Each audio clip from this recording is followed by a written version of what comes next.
bit funny. It's because I didn't have to give anybody a ride over there. Everybody got together and got rides. So I rode my motorcycle, which is, it's for me, it's refreshing, it's refilling. It's a great time of worship music and riding through God's wonderful, wonderful creation. But I haven't ridden for 5 hours straight in a while. So I feel it. Yeah, it's been a while. I can do it, just have to work up to it, as opposed to just jumping in and doing 5 hours straight. It is a pleasure to be back. Last week, this week was the men's retreat. Last week, we had our Alpha retreat. And there was a bunch of us that went from the church. We combined our retreat with 3 other churches. And we were at Twin Rocks over at Rockaway Beach. So Bridgetown Church in Portland, Door of Hope Church in Portland, and then the First Presbyterian Church in Portland, and then McMinnville. So we were the rural group, as opposed to a lot of millennial urban types. It was fantastic. The subject was the Holy Spirit. There were a lot of people there still searching. And several people came to Christ. Several people received the Holy Spirit. And there was a lot of connection made with other believers throughout the state, as opposed to just little McMinnville here.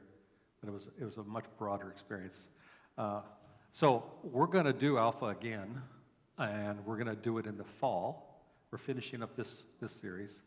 And so in the fall, we're hoping that we get additional people engaged, as well as people from the community. It's a great introduction to what life's about. What did God create and why?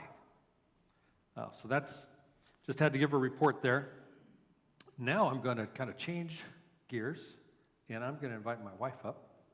Sue's going to come, and we're going to talk about is this me, or probably is, huh?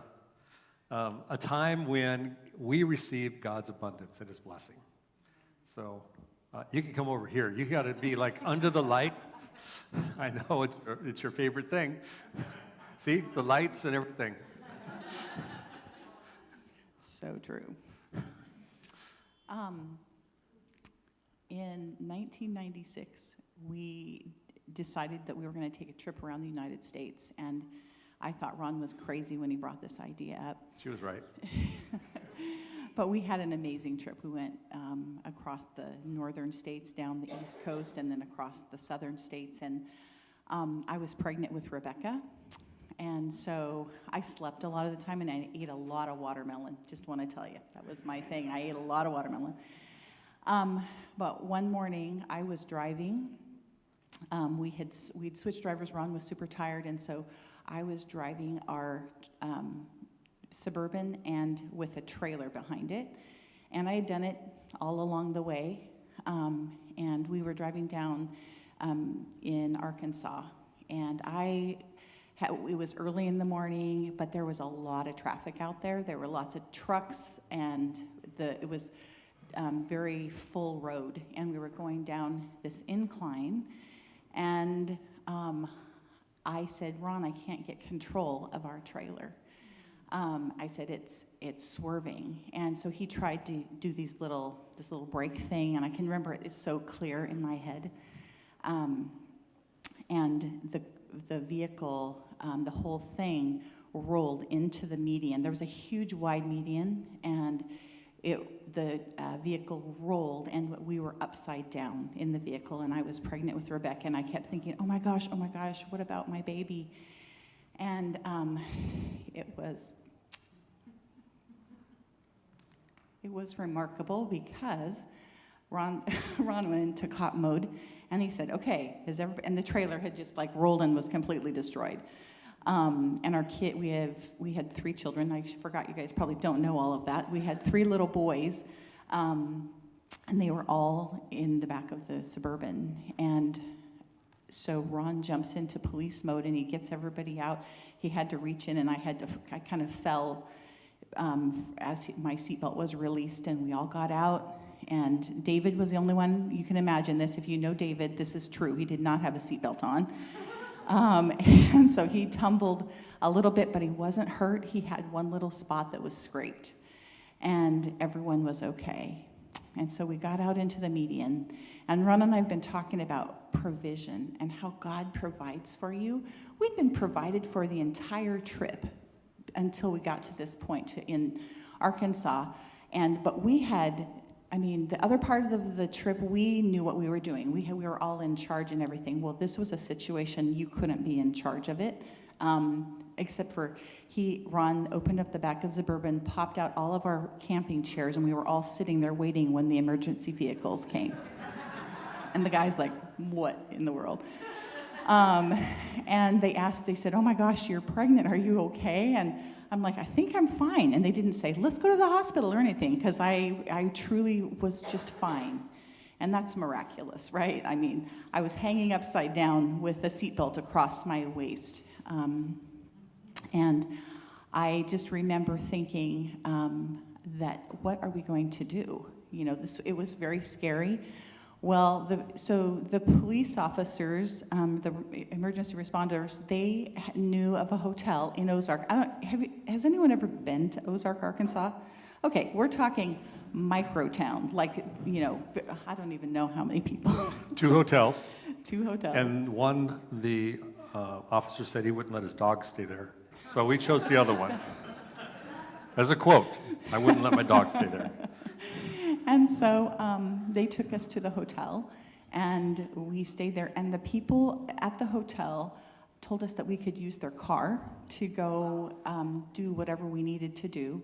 They took care of us, and they were so kind. And I barely even remember staying there. I'm sure we were kind of in shock. But the next morning, Ron said, we're going to go look for another car. And so we went and we drove into Ozark, and we bought a new Suburban. And it was way better than the one we had. I just want to tell you that. It was really cool. And we were just so provided for. God was with us, and he took care of us. And to this day, our trailer was destroyed. I think we salvaged like 4 things out of the entire trailer. Because somehow something was all over everything, and it was just gross. And so we didn't really have anything except the clothes on our backs, and we ended up buying this new Suburban, and we then just decided to take off and go to our next destination. And we went to stay with some friends in Amarillo, Texas, from Ozark, and we stayed there with them, and they were just like, it was just so refreshing and restoring to be there after we'd been gone on this trip for, I don't even know how many weeks. 10 weeks already. So it was at the end of our trip. And our last thing we were going to do, and I still haven't been there, by the way, was go to the Grand Canyon. And we didn't get to do that part of the trip. So anyways, our kids still talk about this time as a time when God provided for us, and it increased their faith in God in such a huge way. They look at it as a standing stone in their life, like, oh, God was with us. All of them say that, and they still talk about it. And I just think how, you think you're in a situation that is just really horrible and a disaster, and yet God was with you and provided for you. Yeah.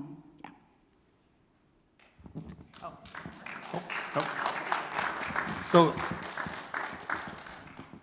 this was, by the way, the stuff in the trailer, ground coffee went everywhere. In Arkansas, it was very hot and humid. So water and coffee do what? Yeah, it just started kind of melting black, gooey coffee grounds on everything. We did get a U-Haul, cleared out the trailer. There are a lot of, I got to feel, my dad must have been just torn up, because being a father of a couple that are on the road now in their 5th wheel, he was in Little Rock at the time. We stopped the day before and visited my dad. He was on a business trip in Little Rock, and then we left the next morning, and he gets a phone call saying, hey, we've totaled everything, but we're okay. We're just 2.5 hours out of Little Rock. He said, do you need me? I said, no, I think we're okay. And if you could imagine being a parent, I'm sure he focused really well on whatever he was doing the rest of the time in Little Rock. It was an amazing opportunity, looking back especially, to see God's provision. So, one, my brother just sold his house. We didn't have to deal with insurance. By the way, vehicles were cheaper in Little Rock, so the insurance payoff was going to be cheaper as well. But instead, my brother wired me money, and we paid cash for the new vehicle. I say new to us vehicle, newer than what we had vehicle. And then we were able to settle with the insurance company, not in the midst of this crisis, but after we got home and everything was settled and actually negotiated. So all of those things came together. Now, this is how comforting it was. I went back to work, and that year, in 1996, the Olympics were in Atlanta. That was one of our stops. And got to sit, I was in heaven watching the decathlon and watching Michael Johnson run, and my 4 kids were in the sweltering heat in Atlanta. That was also the year of the bombing in Atlanta. We got there after that, and we left right after it opened up. So we had a lot of experiences.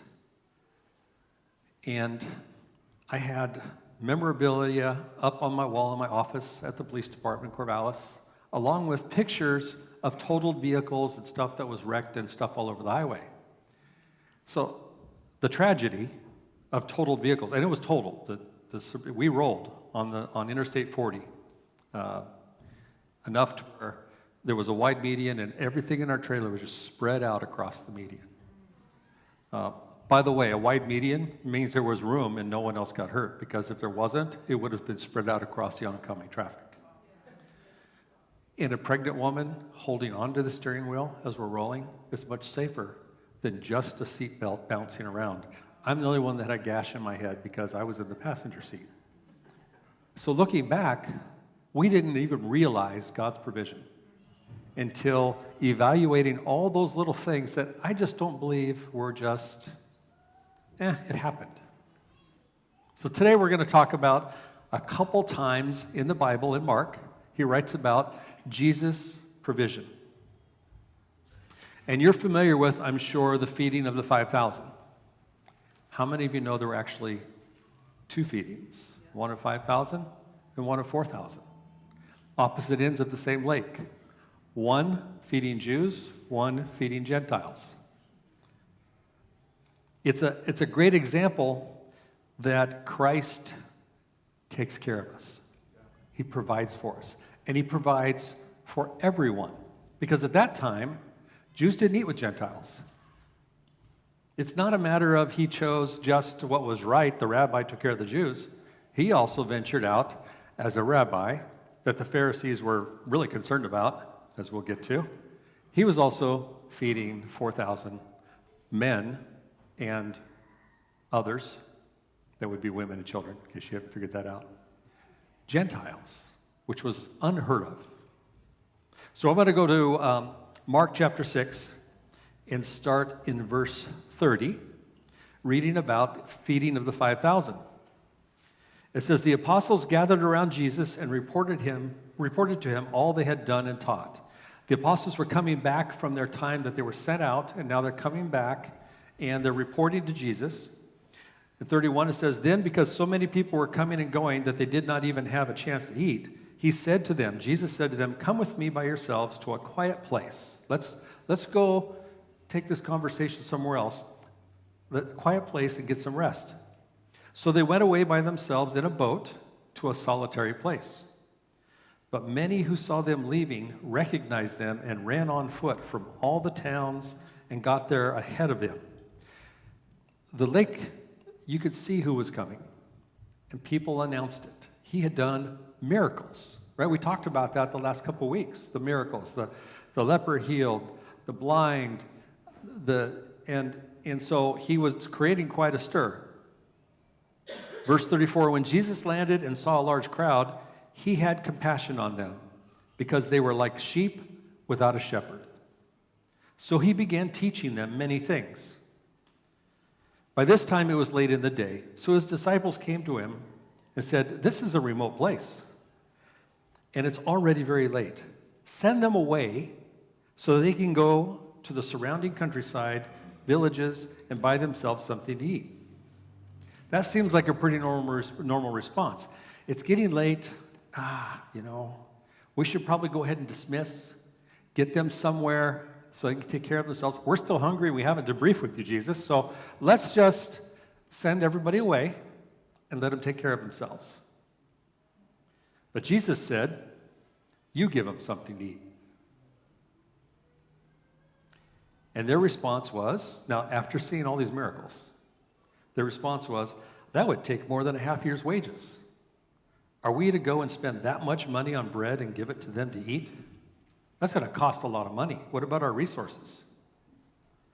So Jesus says, how many loaves do you have? Go see, go find out. What food do you have? When they found out, they said, we have 5 loaves and 2 fish. Verse 39. Then Jesus directed them to have all the people sit down in groups on the green grass. Green grass, meaning springtime. So they sat down in groups of hundreds and 50s, taking the 5 loaves and the 2 fish, and looking up to heaven, he gave thanks and broke the loaves. Then he gave them to his disciples to distribute to the people. He also divided the 2 fish among them, and they ate all and were satisfied. And the disciples picked up 12 basketfuls of broken pieces of bread and fish. The number of the men who had eaten was 5,000, plus women and children. I was reading about just some background of the area. There's some estimates that the largest town in that area where they were was about 3,000. There were no resources. How do you feed 5,000? It'd be like we have 100,000 people coming to McMinnville because we want to eat. Well, there's only 35,000 people here to begin with. So there are a lot of things that I want to get across. One, Jesus multiplies out of very little. I mean, you know this. 5 loaves, 2 fishes, and he feeds over 5,000 people. We sometimes complain about the very little that we have. So many things that we don't have. What the government didn't provide. Jobs. We don't have this or that. And we fail to appreciate the little things that we do have. Stuff that we don't even realize God's provided to us. There is multiplying potential in everything about us. Jesus took the lack of 5 loaves and 2 fishes, and he used their lack to fill people up. Do you think he could have said, oh, they're hungry? They're not hungry anymore. They're tired and hungry. Father, fill their stomachs, give them rest. And it's done. But he didn't do that. He used what he uses our lack, or what we feel is lack, because it's small compared to what we see the need is, and he multiplies it, and it's abundant, because he brings back more than what he started with. It's a real easy, if you grew up in the church, you know feeding the 5,000. Maybe you missed there's another 4,000, and it's great. He did this miracle. He didn't have to do it that way. He could have just said, it's done. Now, we're not going to debrief. You're not going to rest and get to work, because these people need a shepherd, and that's our role. But he used the little bit and multiplied it. The other is, be thankful. Jesus didn't just say, that's enough, go do it. He thanked his Father. And that's an example for us. Be thankful for however you perceive what you're given. Whether it, Lord, I am blessed. I have this, thank you. Or, Lord, I have these needs. we all have something that we've been given. We all have something that we've been entrusted with. Be thankful for what you have, and then rejoice when he uses that little bit to further his kingdom. Because he does. And then, as I mentioned, he will do more than you ever could have imagined. So much more than you ever thought was possible. Especially when he's using just your lack, or what you see as lacking. So let's move to Mark 8. Mark 8, chapter 1. Jesus is going to feed the 4,000. Other end of the lake, a little bit later, it says, during those days, another large crowd gathered. Since they had nothing to eat, Jesus called his disciples and said to him, I have compassion for these people. They have already been with me 3 days and have nothing to eat. Do you see the difference already? The disciples, so I have to think there was a little bit of personal gain in, Jesus, we just got back, we're tired, we were supposed to come over here, and this was going to be our special sit down together with you, talk about it, we're going to rest, and everybody's here, we're kind of tired, let's send them home. Jesus says, they've been with me for 3 days and have nothing to eat. In verse 3, he says, if I send them home hungry, they will collapse on the way, because some of them have come a long distance. And his disciples answered, but where do we get, in this remote place, where do we get any bread? And the same question, Jesus says, how many loaves do you have? Same question. What do you have? What do you have that you think is lacking? Tell me what it is. And they said 7.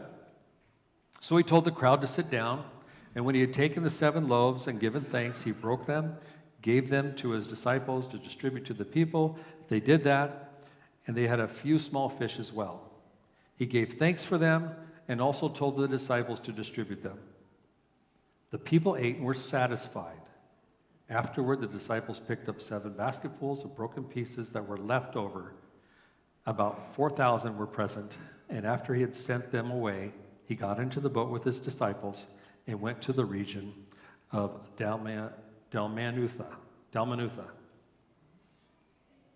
Similar, but strikingly different. David Guzik writes, and I agree, which is why I'm quoting him, I shake my head at the response of the apostles. The apostles had not only been present at the feeding of the 5,000, but they were in the middle of the whole thing. Now, just a very short time later, when Jesus turns to them in verse 32 and says, I have compassion for these people. They have already been with me 3 days and have had nothing to eat. I do not want to send them away hungry, or they may collapse on the way. Not one of his disciples says, no problem. We have some fishes and some loaves. Let's do that thing again. You know, there's 7 this time, not just 5, there's 7. And so we have Jesus, let's do it again. No, it's not one of them. It's, we're remote. Where do we get anything?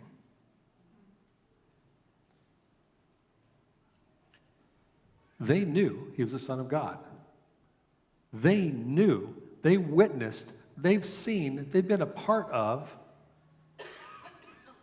Instead, their first response was their own self-reliance. Where can we get enough bread in this remote place to feed these people?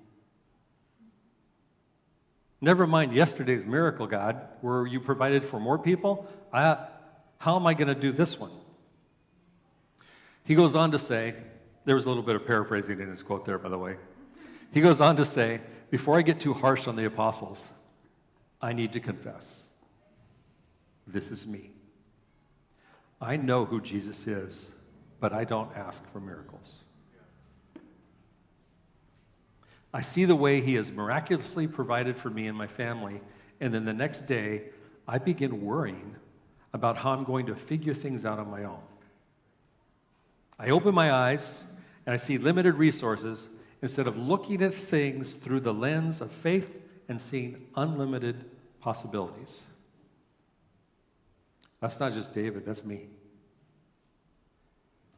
And in the midst of the blessing, I still try to figure out how I'm going to provide to continue the blessing, right?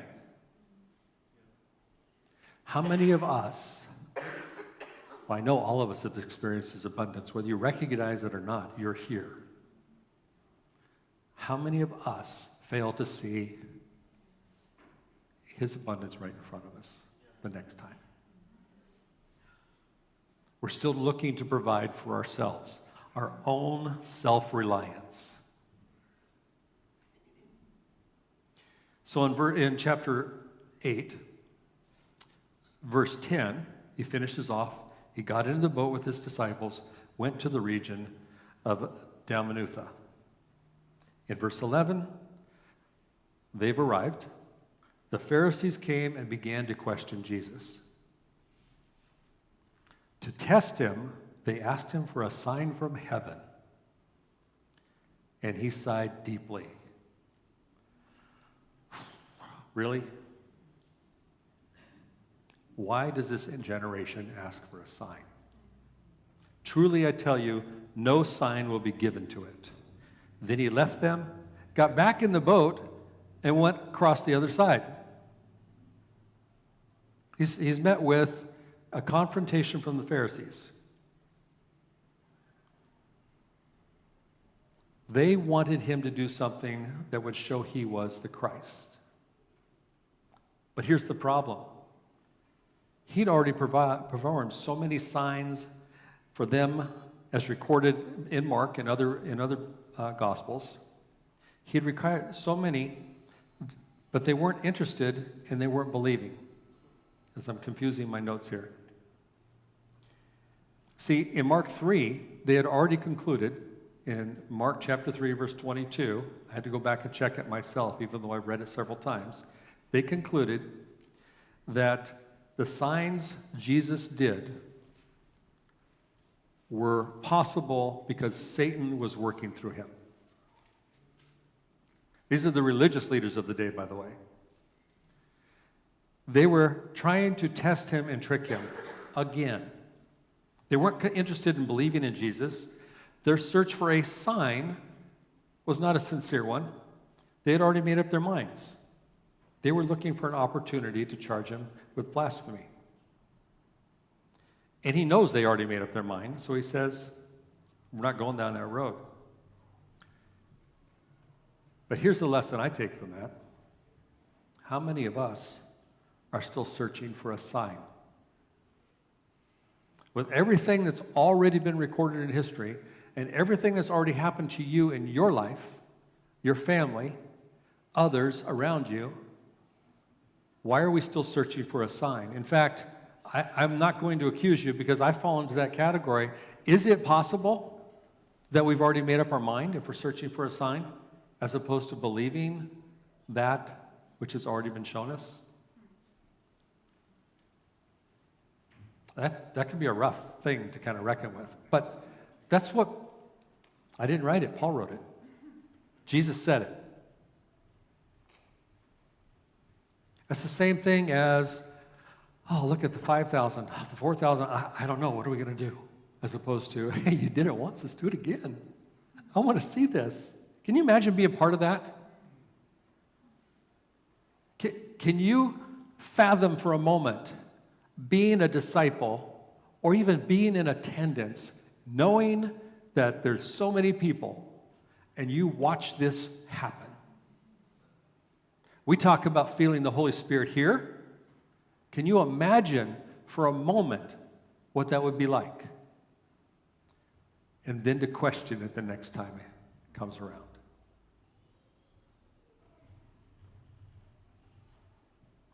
Moving on to Mark, verse 14.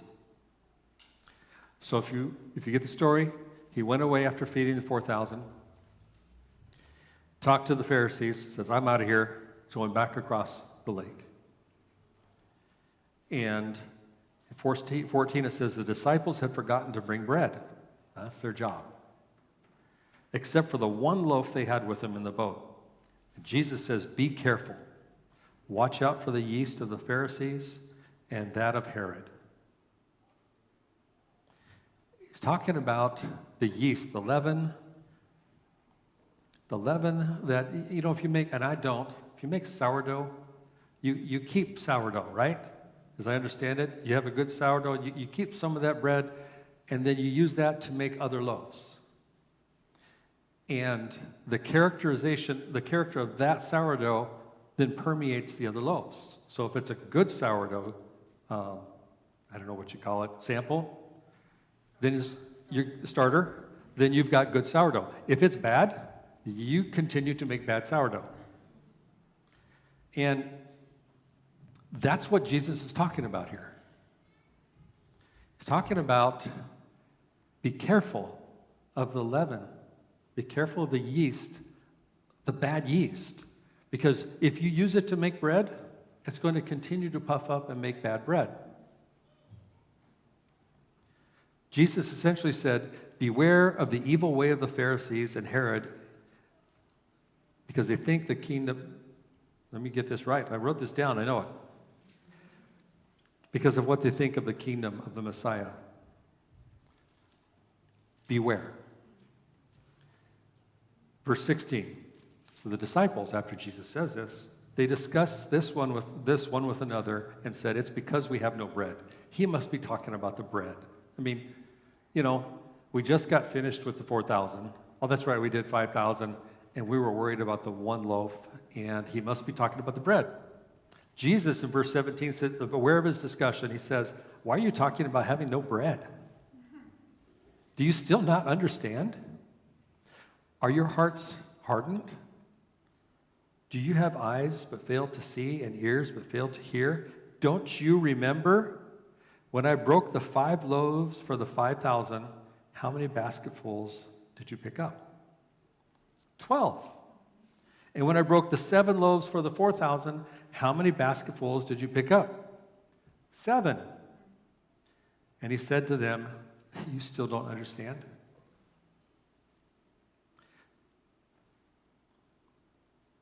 Jesus was talking spiritual stuff.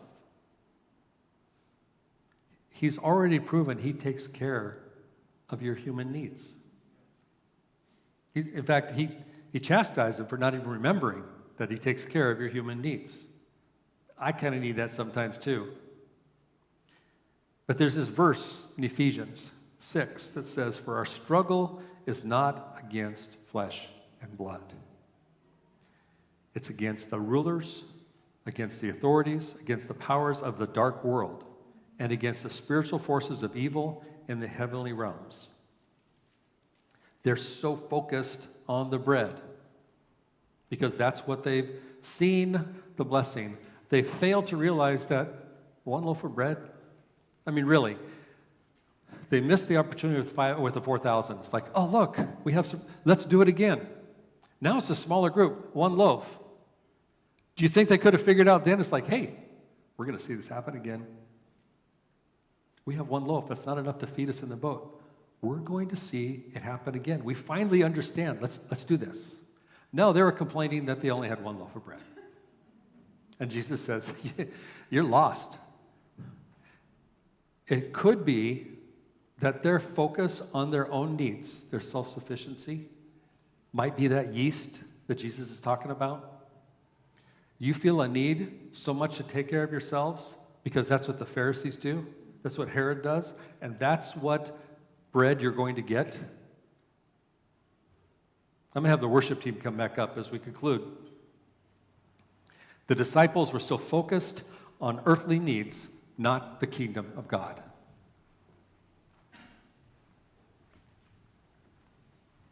So what about us? So we go through our day. Do you understand? It's not just a belief. Do you understand that Jesus uses you exactly where you are today. Not, gosh, if I only, now I'm ready to be used. If I could just get just a little bit better, get myself in a different position, then I'm ready to be used. No, where you are this moment today. And he's going to take you places you never, ever dreamed that you would be. Talk to me about that someday, because I've done that. Do you truly understand that he uses whatever you consider not enough to create his abundance? Whether it's your frailty, whether it's your strength, I guarantee you there's in your mind it's never enough. He uses whatever that is. A loaf, 10 loaves, 5 loaves, 100 loaves. Hopefully the fish are good salmon. But he uses whatever you have to create his abundance. You know that he doesn't need what we have. He gave us what we have.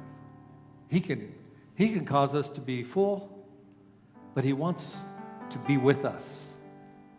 He wants the relationship with us. That's why he uses what we have for his abundance. It's not just a gift. The reason he gave himself, the reason there's grace is because he wants us.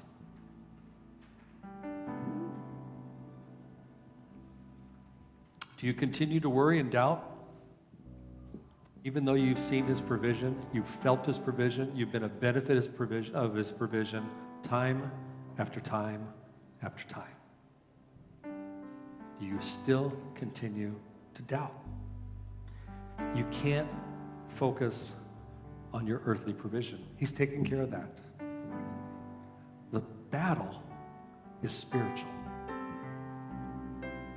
It's whether or not you believe you can take care of yourself. That's the biggest battle. He wants to be with you. So much that he came to be here with you.